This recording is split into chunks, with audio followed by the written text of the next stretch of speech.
Hello. I like it when you're wearing your overalls talking about goats. Oh my gosh. Goodness. Animals.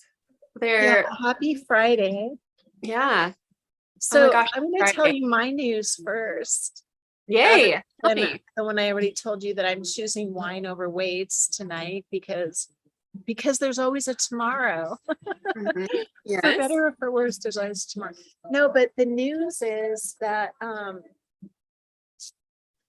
starting tomorrow, the VIP access for the summit, guess what it's going to include? What? Immediate access to everything in the dashboard.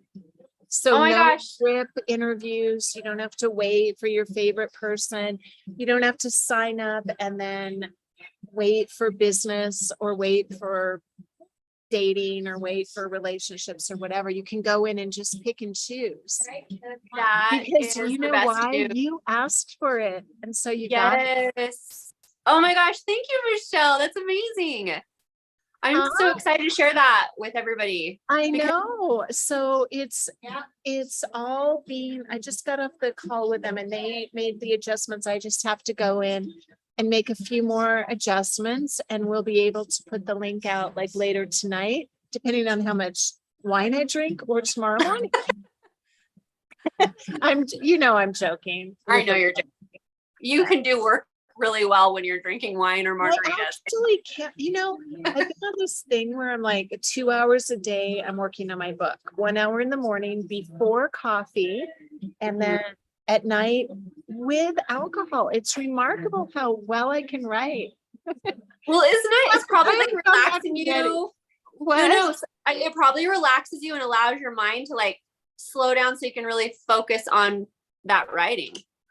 I don't know. I never thought I could do it before. I think I'm getting better at drinking. I was not good at it before. I could only couldn't handle it. Oh, that's funny. Practice makes perfect in all things.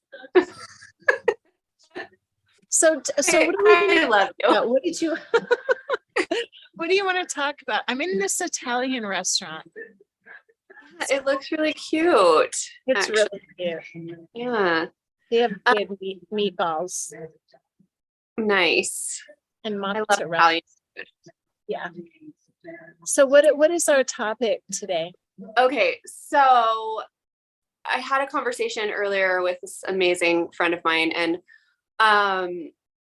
we were talking about, it kind of was around that question that came up yesterday. I don't know if there's somebody that has happened to have watched our video yesterday, and the question came to me about like, what if you woke up in the morning and you didn't have any belief systems or attachments to the way that you look or you have to look in order to be lovable or worthy enough or good enough or whatever the case may be, or feel secure in your life, right? Like, what if there was no belief systems?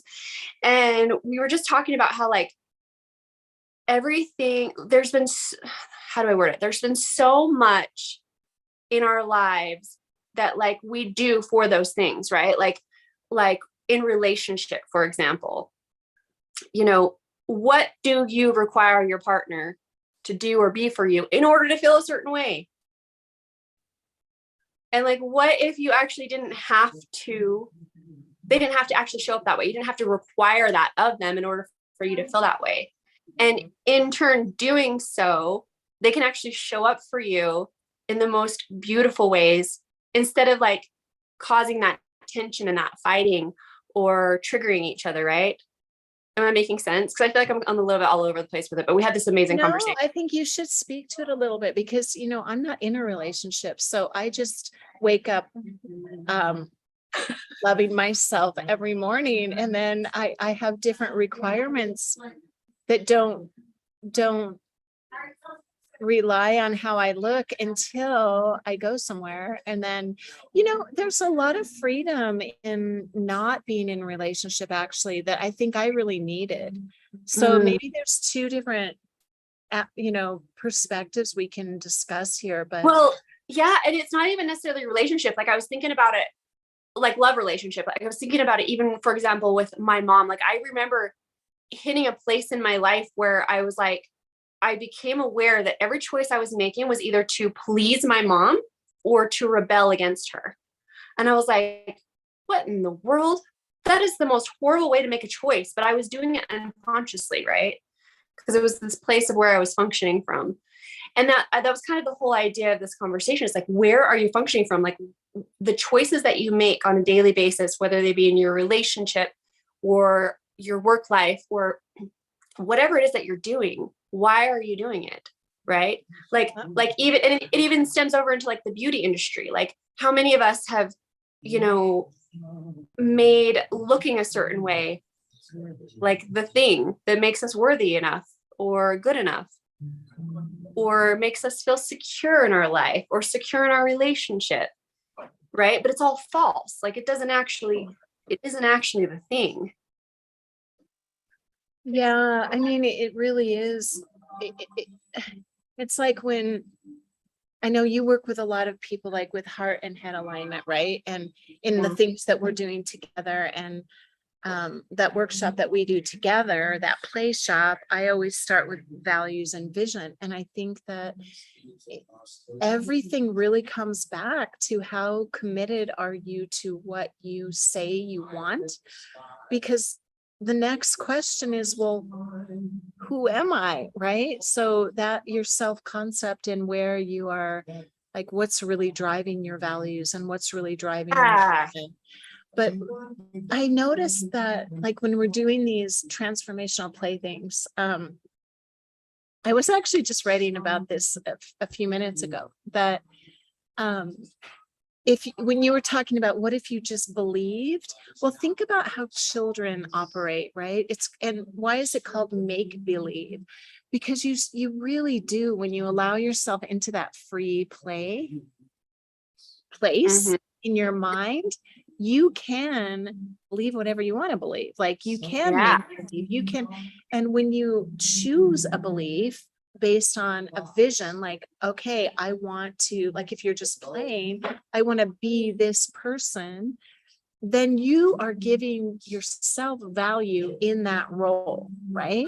And that's all we really, like when you shift from this years of conditioning of everybody else telling me what to do into that play mindset, that's really the function of it from my perspective, is just to free up our ability to choose and not make decisions based on fear.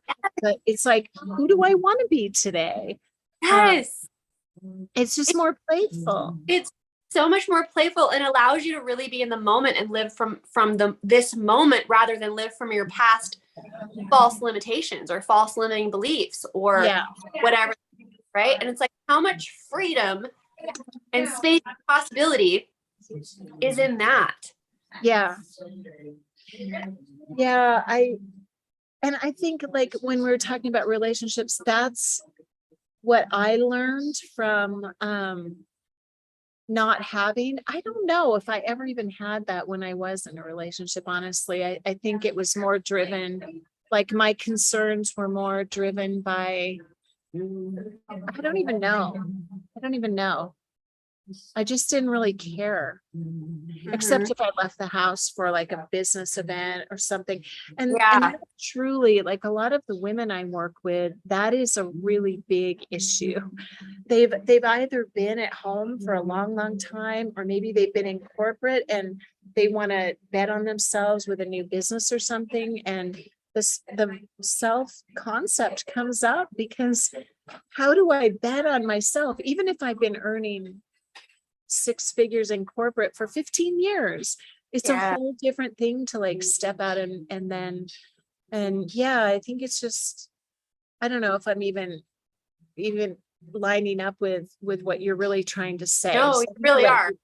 And there's so many facets to this anyway, because it includes so many things that, you know, like that even the conversation that brought this on earlier, it included so many things that actually started with the conversation about I had to, you know, I found out that I had breast implant illness and ended up having to get my implants out. And and that was really like a whole unraveling for me of my self-identity and what I found value in my appearance, you know, and use that in my life so much. And then when that went away, it was like, who am I? What is it that I actually want? You know, and you know, like there were so many questions and there were so many things that it had to unravel there. Yeah. So how did you do that? So because yeah, so there's two sides of this to talk about for sure. So how did you unravel all of that and get to a point where you're just like, I'm fine? you know, it kind of just happened on its own. And, you know, it was almost like it was with the physical part of actually going through the surgery, right? And then dealing with my new physical body that wasn't what I thought I wanted, right? Like, and even to like I was pushing my husband away because I was making up stories about how he was no longer going to be attracted to me and that I wasn't lovable, right? Which wasn't true for him. But in my head, I like had to really look at that and be like, why am I doing that? I have like that, what is going on here within me that I think that's where my value is, right? And so it all kind of happened without me trying. It just really unraveled itself, and it was very painful and very uncomfortable. Sorry, there's somebody's shooting something outside. No, I want to bring in some kind of like coaching perspective into this, because the fact that like we're sitting here having this conversation is a pretty big deal. That Yeah. you are open to sharing all of this and self-awareness. I've been asked several times over the last few weeks the question, like, what are the top 3 most important things as a coach? And my top number 1 is continued personal development and self-awareness. And that's really what we're talking about. So sometimes these let's call them painful opportunities to become more self-aware, they don't show up without some type of a trauma, some type of a crisis, some type of a push, right? Because especially with something like that, like or even like getting older is a really tough thing. Like you're used to being really fit or you know, attractive, or like you're talking about the implants and stuff like that. And then all of a sudden it's just not the same anymore. How do you make that adjustment from the inside and find other ways to feel beautiful or confident or secure? Right. And that is exactly the place to go and dive into, because ultimately it has to come from within. It already did anyway. You were functioning from some sort of false belief, or I'll talk about myself. I was functioning from a false belief about myself, you know, and it's like, okay, so how do I shift into what's true and actually embody that so that I know that? And honestly, it's not really a linear process, because there's times I totally feel completely secure and beautiful, and that my value has nothing to do with my appearance, right? And then there's other times where I go back into that insecurity and think those old thought patterns that weren't working for me or working for my marriage, right? And so that's like you're saying, it's just it's a constant thing of being aware. And you know, hopefully eventually it won't come up, and you know, like it does excuse me, I can't talk for a second here. It does seem to get less triggering, right? Or less painful, or less, right? So it does seem to get better. I think though that even when it comes, so maybe. Yeah, say that again, the last part. Oh, so I was saying maybe eventually it won't be a thing anymore, right? It won't even be like a pattern that shows up anymore eventually. Like I would like to think that that's how it will be. But at least, you know, at least if I'm aware of it, I can move through it and I can know that it's not the truth, right? Which is ultimately for me, that's enough at this point. I feel like as long as I know where I'm functioning from and it's a limiting false thing, then I don't have to play into it and make it a part of my life or make it the way that I make choices from. Yes. Yeah. So you're not making your choices from that trigger.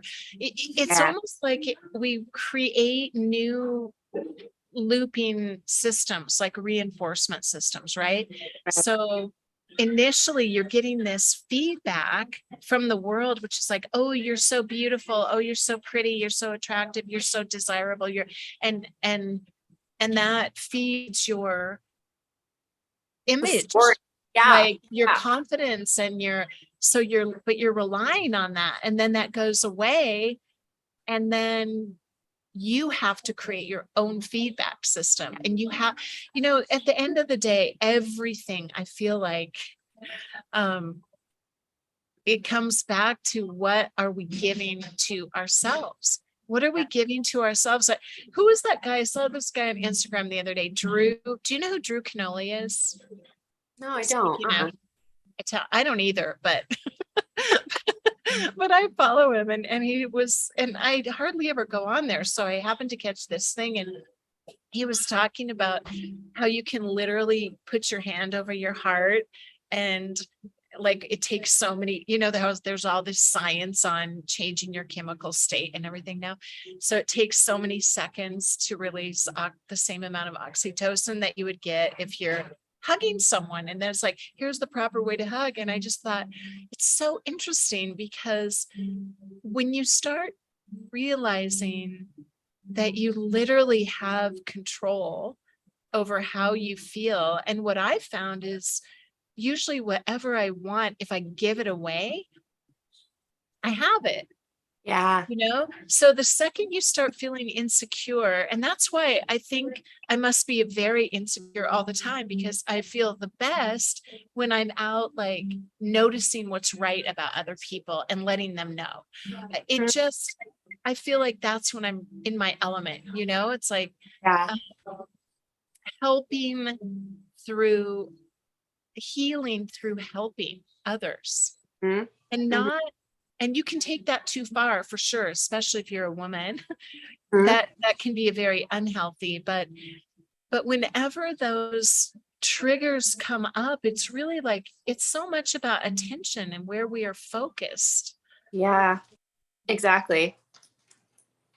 It really is. It's like, it's such a huge thing. And literally, if you like, this conversation we're having is very deep, because if you think about what we're talking about, if you look at every choice that you've made in your life, you probably look at it close enough to see why you made that choice, right? Instead of it just being the choice that was for the moment, because that's what felt good and felt light and really was like that momentary choice, not because of some past thing or some programming or some false limiting belief or something to make you feel better or whatever, right? Yeah, I have that reminded me of this map exercise that I like to do in retreats.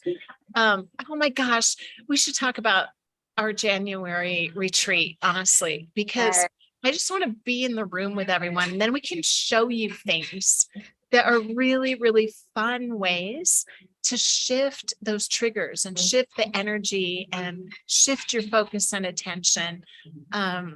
And it's just so much more fun to do in person.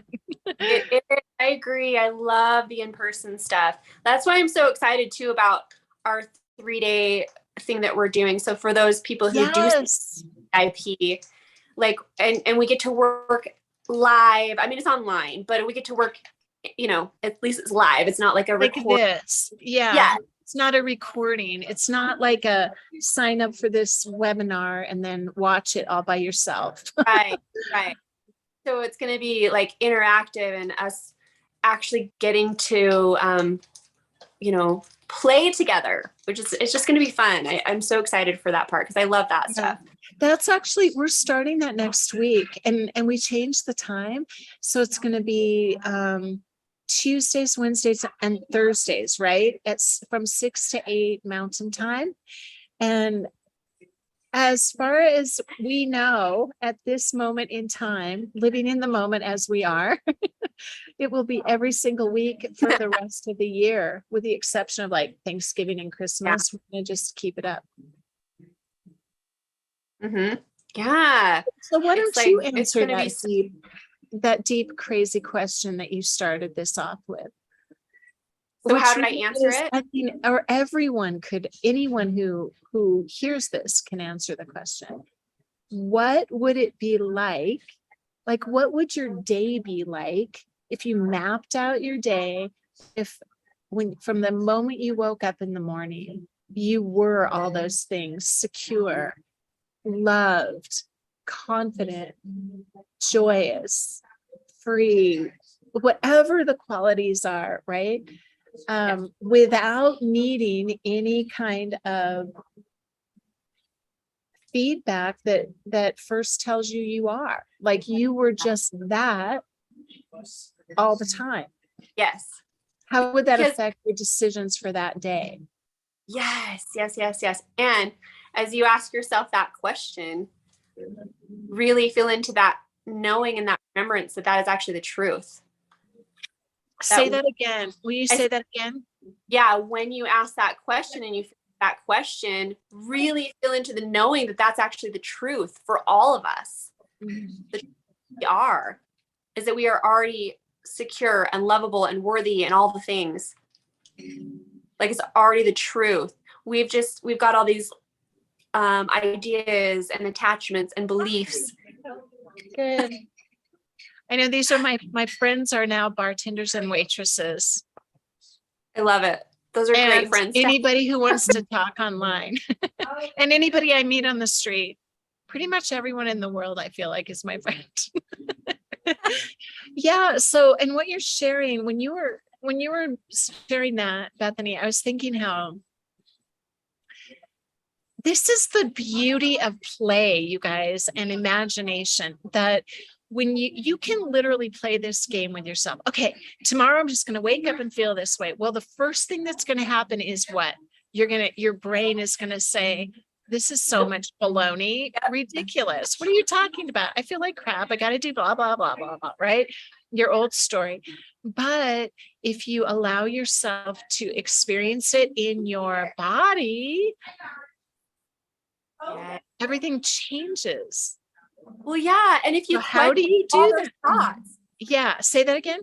And if you question all those thoughts that come through, like, oh, this is bull crap, like this isn't true. And, and your mind goes through all the stories of why it's not actually true. But what if you question all of that? What if you say, what if it is true? What if what my mind is telling me, number one, what if they aren't even my thoughts? Right. And what if there is a different possibility? What if you can also just decide, this is actually my day, my body, my thought, my brain, my energy, and most importantly, the greatest asset that we have is our attention. Yeah. Which means our energy. Like, where are you focusing your energy? Yeah. And you can change it just like that.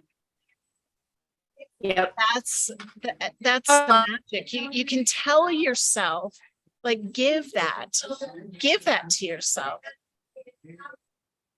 Sounds so easy. And then if you're not feeling well, and this is where I feel like coaching and facilitating comes in, because when you feel like you are stuck there and you can't get past those thoughts or something else, that's where it's awesome to have a coach to be able to help you move through that, right? When you do feel like you're stuck, to give you the tools or even the questions, right? Just to have somebody else to bounce those questions off of, not answer them for you, but just to ask the questions alone sometimes can be all you need.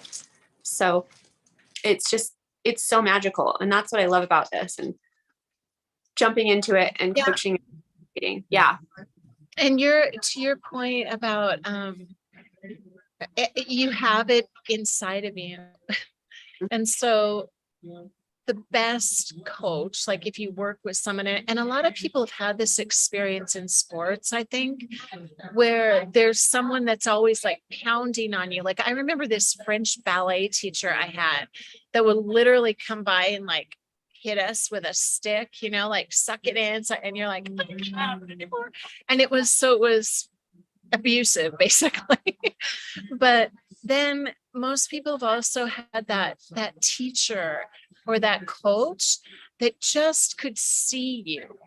They could look at you and see you and treat you as the potential that they saw in you. And that is the vision that would pull you out of your existing story. That's how we expand and we grow. So when you kind of think back on those experiences and you learn to do that for yourself, it's magic. Like Bethany was saying yesterday, I kind of know how to do that for myself now.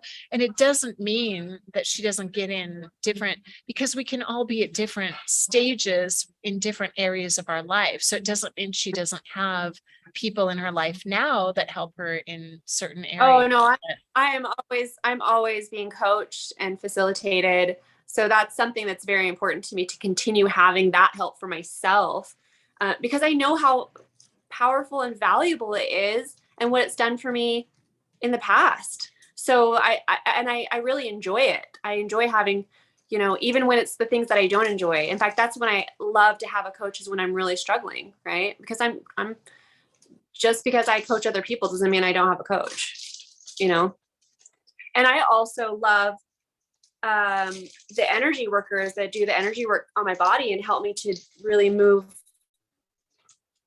like what feels stuck in my body and actually move that out. Like that's another, I think, very important thing with coaching that I love personally. Oh my gosh. We could have a whole week talking about that. I would actually love to talk with you about that, because I know that there was a stage in my life that I went through a really, really difficult time. And I kind of just innately stumbled upon trying weird things. I think just because I'm pretty connected to my body, and having unbelievably remarkable experiences when that energy would shift. And just right. I think just because like I had a background in dance and I was like so I would just do these different things and I'd be like, oh my God. Yeah, the energy shifts, and then you literally can step into, it's like if you're taking an acting class or something, you can literally step into a different version of your, I don't want it to sound too weird, but it really is a different version of who you are. And just like we present those personas in different aspects of our life, in business or with a romantic relationship or whatever, you have authority over that in your own brain in those areas where it's really difficult, where you're like, I got to break through this. I got to break through this. It doesn't have to be so agonizing. It can really just be a shift of attention and physical energy. Yeah. I know you go through this all the time, right? Like this is what you help people do. Yes. And what's cool about that too, is when you shift that energy, the physical reality shifts with you.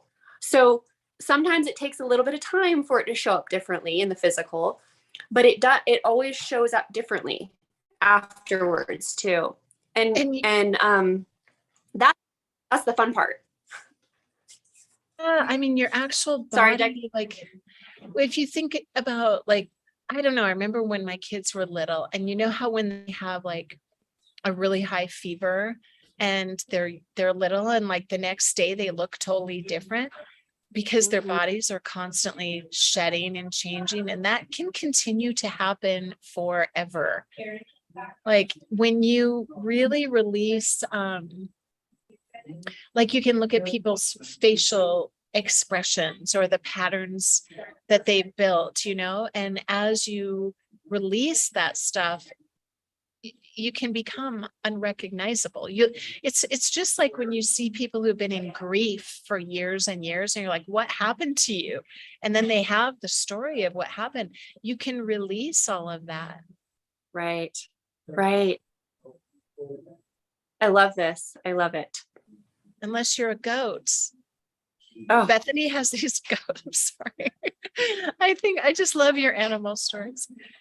Unless you're a goat, and then you are subject to instinct only. yeah, No control. Aren't you just glad that we are humans and not goats?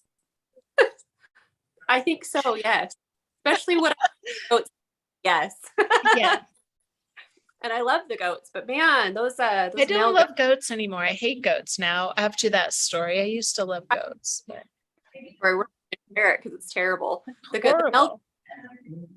that's all I'm gonna say. And my my one of my male goats got in a fight with our neighbor's male goat, and it wasn't good. We'll just put it that way.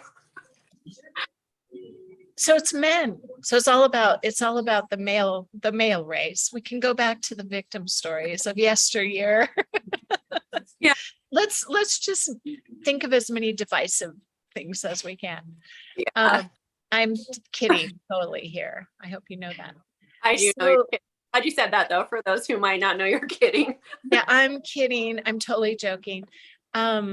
I did want to make one more comment though about this coaching thing. I had this memory of, again, something you said triggered this, but I think it was probably the first like coaching experience I had, and it wasn't really called coaching then. I was working for a company that does coaching, and I was an assistant to this, like, I forget what they would call them, like a master trainer or something.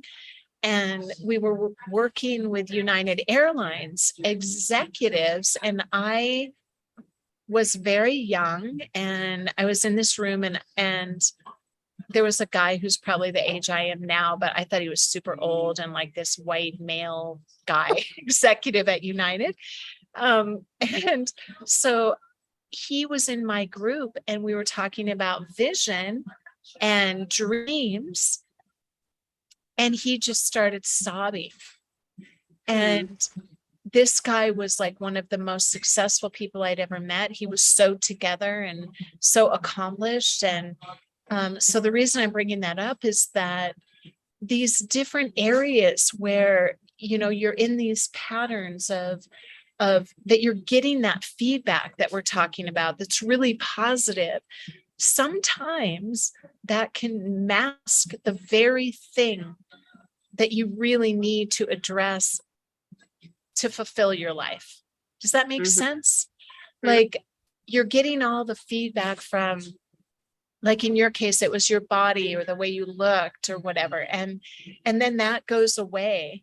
So in that moment, the courage it took for that guy to consciously release all of that just in a training environment. He didn't have to hit a crisis. He didn't have to hit a wall.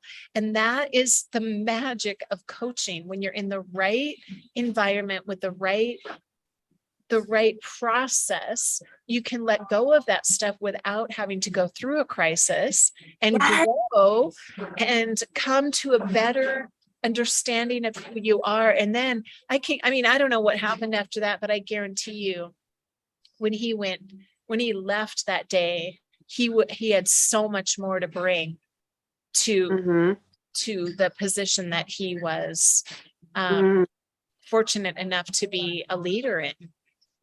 So it doesn't always require a crisis like that, where you're like, okay, this has to be removed, right? Coaching can facilitate that. Oh, I love that you brought that up. And I actually do think that's more of what we're going into in the collective, right? Which is the thing that we talk about having more play and more joy. Like, what if we just need a release, and you don't have to cause a fight with your, significant other. You don't have to, go through a health crisis, like you're saying, or like whatever it is, right?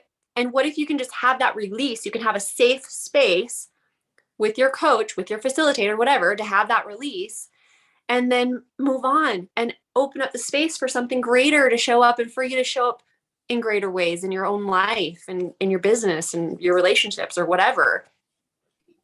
And that's why y'all should come to Sedona in January. Yeah. Because that's what we could do. It's going to be like a lot of releasing and just preparing for the new year, which is going to be here before you know it.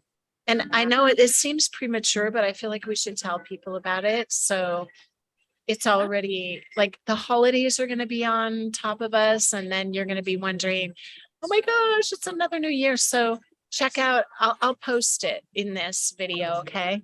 A link to that. Because who doesn't want to have Sedona. for You're cutting out. Will you say that again, hun? and who doesn't want to have something fun and amazing to look forward to in January? For I that, don't know.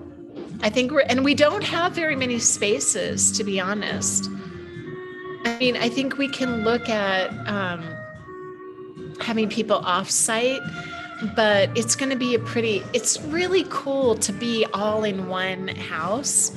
And if you want that experience, then you definitely want to get involved really quickly. If you want to be off-site, that's fine. And sometimes people prefer that, but it's a pretty special thing, I think, to be part of an intimate group, especially in January with people like you and Tiffany, and they're doing all kinds of really cool moon stuff. I'll just be going along for the ride on that. we're gonna have so much fun. We're gonna, so it's amazing. I'm so excited for it. Me too. Okay, so I think unless you want to sit here with me all night while I drink my entire glass of wine, which I would love, by the way. I feel like I shared a lot. We're close to that, so yeah.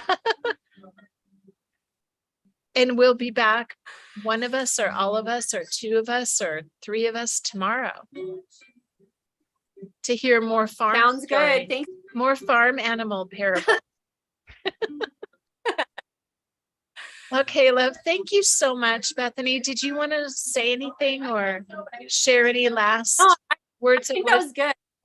I think that was great. I loved our conversation, and enjoy your dinner and your lovely wine. And if anyone who did watch this to the end, if you want to share something in the comments related to this, like I'd love to hear from all of you what your experience has been with coaches. Like, have you ever even hired one? Was it good? Was it bad? Would you do it again? Are you a coach? What's your experience? What do you do for your own development? Like, all of that is what this is about, opening the conversation up. Just to serve. It's just a free thing. So we just really want to serve people. Yes. Join the conversation. We want to hear from you. Yeah, we really do. Okay, my love. Happy Friday. I'll talk to you later. I'll text you later when everything's updated. Thank you. Thank you. Bye.